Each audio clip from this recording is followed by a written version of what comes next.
بسم اللہ الرحمن الرحیم۔ حدیث نبوی صلی اللہ علیہ وآلہ وسلم۔ صحیح بخاری کتاب زکوٰۃ کا بیان، باب زکوٰۃ ادا نہ کرنے والے کا گناہ، حدیث نمبر 1403، جس کا ترجمہ ہے: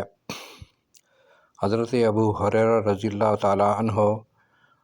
روایت کرتے ہیں، انہوں نے بیان کیا کہ رسول اللہ صلی اللہ علیہ وآلہ وسلم نے فرمایا کہ جس کو اللہ تعالیٰ نے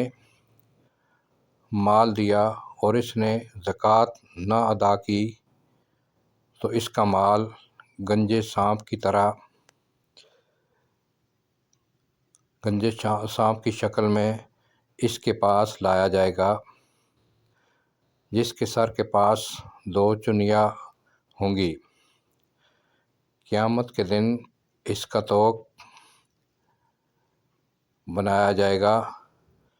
پھر اس کے دونوں جبڑوں کو ڈسے گا اور کہے گا: میں تیرا مال ہوں، میں تیرا خزانہ ہوں۔ پھر قرآن کی آیت پڑھی، اور وہ لوگ جنہیں اللہ تعالیٰ نے اپنے